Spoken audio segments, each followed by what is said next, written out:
तो पूरा ब्रह्मांड में क्या हो रहा है उसकी हर पल और हर एक घड़ी हमें इंफॉर्मेशन आती रहती है। टाइम ट्रैवलिंग करते ही है जी गुरुजी। पर काया प्रवेश भी कर लेते हैं, पूरे ब्रह्मांड में घूमते फिरते रहते हैं। और मुझे तो परमहंस बनना नहीं पड़ा है, मैं तो जन्मों जन्मांतरों से परमहंस हूँ। मुझे जब भी जन्म लेता हूँ तो ना कोई धर्म की जरूरत होती है, ना कोई पंथ की, ना कोई वाड़ा की, ना कोई गुरु की, स्वयं प्रकाशित होते हैं।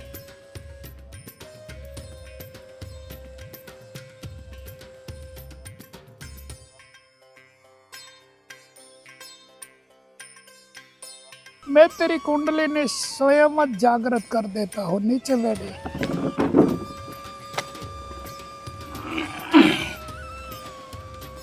टाइट बैठ जा। Okay, right. जी गुरुजी।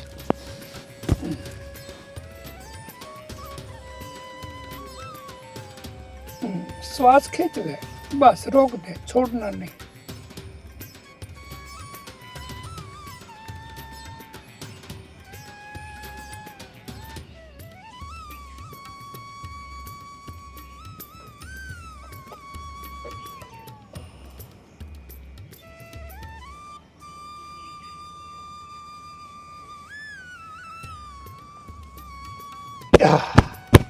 छोड़ दे। तो इसी का नाम है कुंडलिनी जागृत हो जाना। चल, तो गुरुजी जैसे कुंडली जागरण की जैसे श्वेते करते हैं उसकी क्या विधि होती है? जैसे सत्य करते हैं, इसको तप करना पड़ता है। अच्छा। और तप करते करते जब तप परिपक्व हो जाता है तब कुंडलिनी शक्ति जागृत हो जाती है। तो गुरुजी जैसे एक छोटा सा मैं कहना चाहता हूँ, जैसे भी सावन चल रहा है और बहुत सारे इसमें 12 ज्योतिर्लिंग की भजन कर रहे हैं, लेकिन गृहस्थ जीवन के लिए कहते हैं पंचाक्षरी मंत्र करना चाहिए, और किस प्रकार करना चाहिए? पंचाक्षरी या पूरा ओम नमः शिवाय कर सकते हैं 6 अक्षरों का? कुछ नहीं, एकला ओमकार ही करना चाहिए, वो सतनाम है।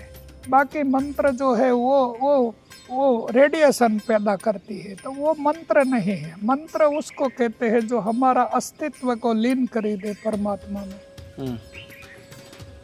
तो 2 ही मंत्र है, एक शक्ति का मंत्र है वो सोहम है, और ओमकार है वो शिव है।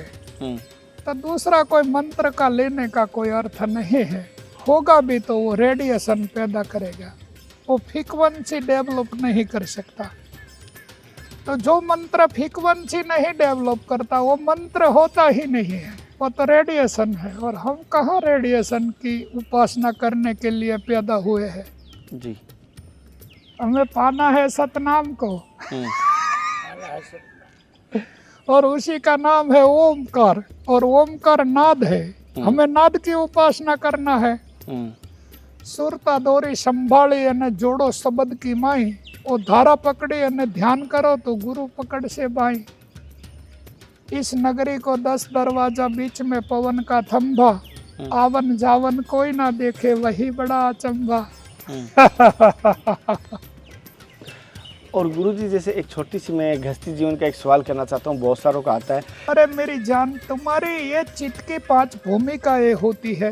वो पहली क्षिप्त भूमिका है, जो आदमी बिल्कुल नॉर्मल है, किस लिए जन्म लिया है, क्या करना है वो पता ही नहीं है। न कोई गुरुकुल में गया है, न कोई स्कूल में गया है, वो सिंपल कॉन्शियसनेस में है। तो इसकी चित्त की जो अवस्था है वो विक्षिप्त अवस्था होती है, और दूसरी चित्त की अवस्था है वो क्षिप्त अवस्था है। बोले मैं ये करता हूँ, वो करता हूँ, मैं कभी सफल नहीं हो पा रहा हूँ, मुझे क्या हो रहा है, वो भ्रम हो रहा है चित्त में, मुझे कोई देवी देवता नड़ता है, कोई प्रकृति नड़ती है वगैरह। और तीसरा जो चित्त की अवस्था है वो मूढ़ अवस्था है, जो आदमी खाता पीता है और सो रहता है, कोई काम में इसका दिलचस्पी नहीं लग रहा है, इसको ऐसा लगता है कोई आएगा आसमान में से और मुझे वरदान देगा तब मेरा कल्याण होगा। और चौथी अवस्था है वो एकाग्र अवस्था है, और 5वीं निरुद्ध अवस्था है। तो 2 ही अवस्था ऐसी है जो स्वयं तू अपना भाग्य विधाता है। अच्छा। बाकी लोग तो श्रद्धा, विश्वास, आत्मीयता, समर्पण, तो ये तो इमोशनल सेंस डेवलप करती है। और इमोशनल सेंस कचरा पेटी है, तुम्हें कभी भी सत्य तक नहीं ले जा सकती है, वो भ्रम में डाल देगी। अच्छा।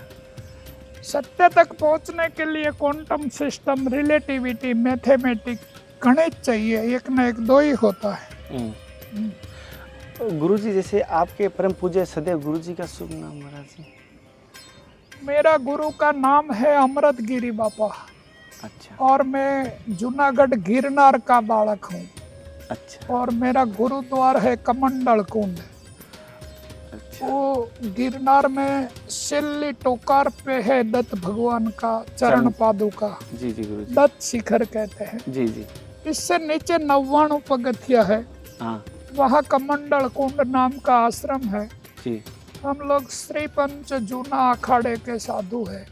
अच्छा। हाँ, और मैंने दीक्षा नहीं लिया है कायदेसर संन्यास की, मगर मेरे गुरु ने विल में जो हमें प्रोग्राम दिया था कि जब भी तुम आश्रम या गिरनार की सेवा करने के लिए आ जाओ तब ये भेख जो है वो धारण कर लेना, तो कर लिया। अच्छा, और सभी संतों का, गुरुजनों का दिया हुआ आपका शुभ नाम महाराज जी? दशरथ गिरी बापू नाम है ऐसे हमारा, मगर हमारा शुभ नाम है सिद्ध योगी श्री दशरथ बापू। हम सिद्ध बालक है, 84 सिद्धों में से एक है। अच्छा। तो हमने जो अभ्यास किया है वो उसको डायमेंशन पास किया है। उसको 1 dimension place, 2 dimension time, 3 dimension speed, 4 dimension control, 5 dimension metal, 6 dimension light, 7 dimension ध्वनि तरंग, 8 dimension ether, 9 dimension fusion, random energy, frequency और वाइब्रेशन। 14 लो पास करते हैं तो हमें क्वांटम स्पीड रीडिंग नाम का वर्जन प्राप्त हो जाता है। तो इसको बोलते हैं दिव्य दृष्टि। जो हम कोई व्यक्ति को देखते हैं या वस्तु को देखते हैं तो एक्सरे मशीन जैसी आंखें होती है इसकी, पूरा स्कैन कर लेता है, फिर चुप रहता है, कुछ बोलता नहीं है।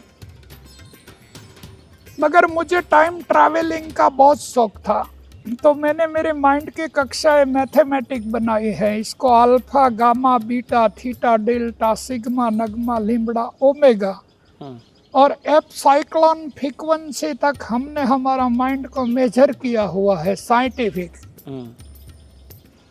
तो हाई स्पीड है हर परमाणु को सर्च करने की।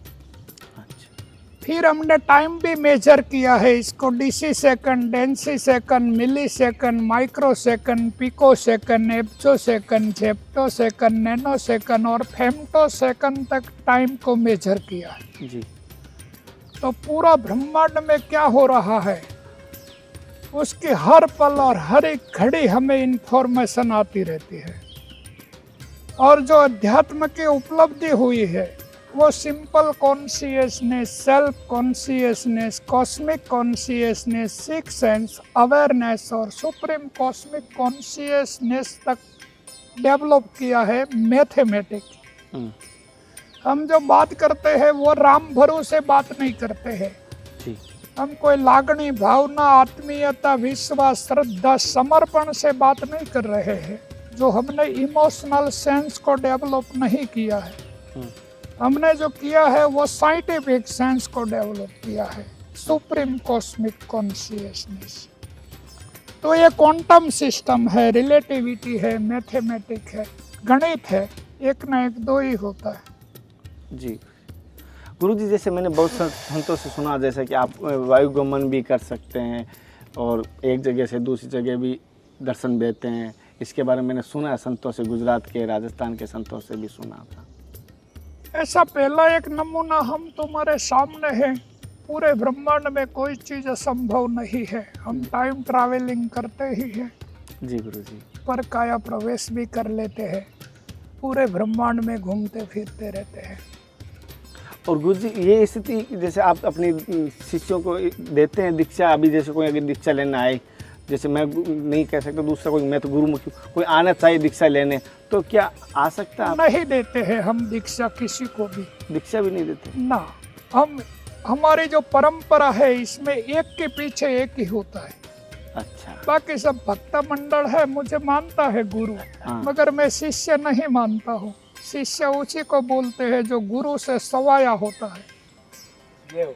पुत्र उसको बोलते हैं जो पिता से सवाया होता है। साला शिष्य जो अपने गुरु का नाम बदनाम करता है, इससे तो बेटर है कि शिष्य ही मत बनाना, और बनाओ तो कोई एक परमहंस को जन्म दो, हजारों बगले को जन्म देने की कोई बात। गुरु जी जैसे अभी बहुत सुंदर बात की मैंने, आपने परमहंस जी की बात की, कहना नहीं कि मैं अभी कल बात चल रही थी रामकृष्ण परमहंस जी, जो उनको स्वयं को कैंसर थी, वो सबका इलाज करते थे, जो भी उनके मंदिर में जो आते थे आश्रम में सबका इलाज करते थे, लेकिन वो स्वयं का इलाज नहीं किया। रामकृष्ण परमहंस भी कोई एक अवस्था तक गए होंगे।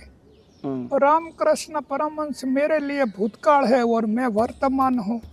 तुम कभी कंपैरिजन मत करना रामकृष्ण परमहंस की हमारे साथ जी। रामकृष्ण परमहंस अपनी जगह पे राइट है, और हम हमारी जगह पे राइट है, मगर मैंने जो प्राप्त किया है वो जब बिंग बैंग में से धड़ाका हो जाता है जी गुरुजी, एनर्जी का जो 0 पॉइंट में होती है जी, और उसका संकलन होता है, सृष्टि का निर्माण, संगम, तो पहला जो लो लगता है इसका नाम है ग्रहत्व आकर्षण बल, वो पहला लो है। तो उसको बोलते हैं गुरुत्व आकर्षण। ये वेव कनेक्शन है, जो हमारी सिग्नल आती है, एक साथ करोड़ों सिग्नल आ रही है विदाउट, और करोड़ों सिग्नल जा रही है विदाउट। तो जब 0 पॉइंट में धड़ाका होता है तो संकलन होता है सृष्टि का, पहला लो है। और दूसरा जो लो है ये है विद्युत चुंबकीय बल, इलेक्ट्रोमैग्नेटिक फील्ड। और तीसरा जो लो है वो परमाणु की नाभि में सुसुप्त पड़ी हुई अनलिमिटेड शक्ति, क्वांटम। जब फायर होती है तो इतना सारा धड़ाका हो जाता है। तो अंतरिक्ष में एक सूर्य है, सूर्य की फरती 12 राशि है, उसके फरता 12 आदित्य है, इसके फरता 11 रुद्र है, इसके फरता 27 नक्षत्र है, 28 निहारिकाएं है, वो 8 वसु, तो 108 पार्टिकल है। 108 पार्टिकल में इतनी शक्ति धकेल देती है तो कभी खत्म ही नहीं होती है। आज तक ब्रह्मांड 4% शक्ति को उपयोग नहीं कर पाया, बाकी की रिजर्व है। और तीसरा लो है परमाणु की नाभि में छुपी हुई अनलिमिटेड शक्ति, तीसरा लो है। और चौथा लो है वीक बल, जो नाभि में से परमाणु को बाहर फेंकता है, फिर प्रकाश फ्यूजन में आता है, और तब जाके वो बिजली होती है, और 5वां डायमेंशन में धड़ाका होता है। तो रामकृष्ण परमहंस है, और दशरथ बापू है। क्योंकि हम जब जीव में से शिव हो जाते हैं तो शिव और कुछ भी नहीं है, सोहम है, और सोहम उलट जाता है तो ओमकार हो जाता है, और ओमकार हो जाता है तो चंद्र में चला जाता है सारे गम पद निशा, जो 16 स्वर और व्यंजन और जो मातृका शक्ति है सबको लेके। और जब चंद्र में चला जाता है तो उसको बोलते हैं हंस, और चंद्रमा जब ट्रांसफॉर्म होके सूर्य में चला जाता है तो उसको बोलते हैं परमहंस। और मुझे तो परमहंस बनना नहीं पड़ा है, मैं तो जन्मों जन्मांतरों से परमहंस हूँ। मुझे जब भी जन्म लेता हूँ तो ना कोई धर्म की जरूरत होती है, ना कोई पंथ की, ना कोई वाड़ा की, ना कोई गुरु की, स्वयं प्रकाशित होते हैं जी। हमारी आरएनए और डीएनए की डिसइंफेक्शन चेंबर में से गॉड गिफ्ट लेके आया हूँ। यहाँ कुछ भी लेना देना नहीं है, स्वयं प्रकाशित है जी। तो जो परमहंस होते हैं वो स्वयं प्रकाशित होते हैं। और इसकी बॉडी क्वांटम से बनी हुई होती है, दर्द तो कभी लग ही नहीं सकता है। हाँ गुरुजी, जैसे कि अभी तक तो मैंने अबोध अपनी बुद्धि के अनुसार ही पूछा है, जो मेरी छोटी सी बुद्धि के अनुसार ही पूछा हूँ। अब मुझे ऐसा मार्ग बताइए, अपने मेरी बुद्धि मैंने जो नहीं पूछा है वो मेरे हित के लिए हो और मैं पूछ नहीं पा रहा हूँ, वो मुझे थोड़ा मार्गदर्शन कीजिए। बस तुम्हें एक ही चीज का अभ्यास करना है, ध्यान। ये तुम्हें कॉन्सेंट्रेशन करना है। जी गुरु जी। पहले तुम मन की एकाग्रता कर लो 100%। जी गुरु जी। फिर तुम कोई चीज में धारणा करना सीख जाओ। जी। फिर तुम ध्यान करना सीख जाओ। जी। फिर तुम समाधि को डेवलप कर लो। जी। बस 4 फोर्सेस काफी है पृथ्वी के प्लेट में आते हुए। अच्छा। और कीड़ी से लेके हाथी तक, और बैक्टीरिया से लेके गरुड़ तक, और तृण वनस्पति से लेके वड वृक्ष तक, हर सापेक्षवाद में जो सृष्टि है इसका जतन करो। पहले इसके साथ बात करना सीख लो। तो हर चीज के आरएनए और डीएनए की डिसइंफेक्शन चेंबर में जेनेटिक मेम्ब्रेन है, तो जेनेटिक मेम्ब्रेन को फॉलो करो। जब तक तुम कीड़ी से हाथी तक सबके साथ बात नहीं कर सकते हो डायरेक्ट, जब तक तुम बैक्टीरिया से गरुड़ तक बात नहीं कर सकते हो किसी की साथ, और जब तक तुम कोई वनस्पति से वड वृक्ष तक हर वनस्पति के साथ डायरेक्ट बात नहीं कर सकते हो सबकॉन्शियस माइंड से, तब तक तुमने सत्य को कहाँ प्राप्त किया हुआ है। जो सत्य को प्राप्त तुमने किया है वो मन से प्राप्त किया है, और मन तो संपूर्ण माया है, वो भ्रम को कभी जान ही नहीं सकता है। अपने मन को साक्षात्कार किया हुआ साक्षात्कार सिर्फ चित ब्रह्म है। तुम्हें तो लाइट ऑफ द फॉलो, जब तुम स्वयं प्रकट हो जाओ तब तुम्हें ज्ञान होता है, बाकी तो सब कहानियां है। गुरुजी, जैसे कि जैसे एक चीज़ मैं जानना भी चाहता हूँ, बताना भी चाहता हूँ, जैसे कि हमें सृष्टि सारी मिथ्या है, ये मानते हैं कि उसके ज्ञान की दृष्टि कहते हैं जो भी प्रकृति में वो सब झूठा है और मिथ्या है, और हमारा जो रिश्ता है चाहे बच्चे का है चाहे वो भी एक झूठा है। तो हम भगवान की और एक तरफ कहते हैं ये सारे में ईश्वर वापित है, तो ये मिथ्या कैसे हुआ? मिथ्या है तो ये ईश्वर कैसे हुआ? अरे मेरी जान, तुम्हारा जो सोल है इसका हैंडलिंग करता है सूर्य जी, और तुम्हारा मन का हैंडलिंग करता है चंद्रमा जी, और तुम्हारे सेल्युलर बॉडी का हैंडलिंग करता है सिताराओं, 9 लाख ताराओं जी, और जो आकर्षण और विकर्षण की शक्तियाँ पैदा होती है तो उत्तर ध्रुव में नाद होता है, तो दक्षिण ध्रुव में बिजली होती है, वो तुम्हारे आरोह और अवरोह को चलाती है। तो सर्वतंत्रम शांतम व्योमातीतम निरंजनम नाद बिंदु कलातीतम तस्मै श्री गुरुवे नमः। कभी भी न तो तेरा जन्म होता है न तेरा मृत्यु होता है। तुम्हारा शरीर 5 महाभूत के परमाणु से बना है और परमाणु कभी मरता ही नहीं है, वो आता है और वापस उद्गम केंद्र में जाता है। तो तुम्हारा शरीर पदार्थ से बना हुआ है और पदार्थ एक फॉर्म में से दूसरा फॉर्म में ट्रांसफॉर्म होता है, मरता नहीं है।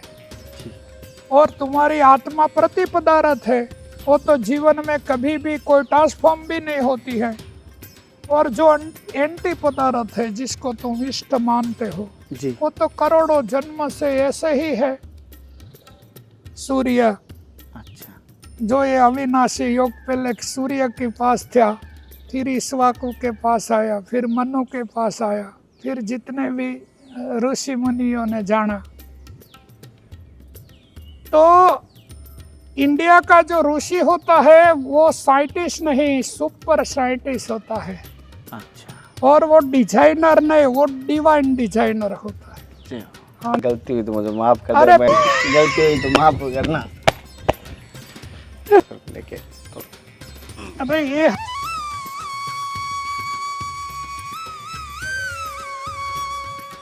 प्रकाश होगा ऐसा। बस और कुछ नहीं चाहिए, ऐसा ही है कि साथ में आध्यात्मिक मार्ग पर चल सके दोनों। जी जी, दोनों ही बस राधा के साथ इस मार्ग पर चल सको, संभव रहे। हाँ। और संतों की ऐसे दर्शन होता रहे जीवन भर।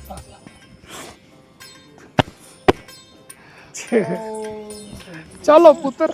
हाँ। दो बार आओ जो बेटा। जो गुरु जी चाहते हैं हाँ। वो मुझसे हो जाए अरे वो गुरु जी कहेगा वही होगा। जैसे होता है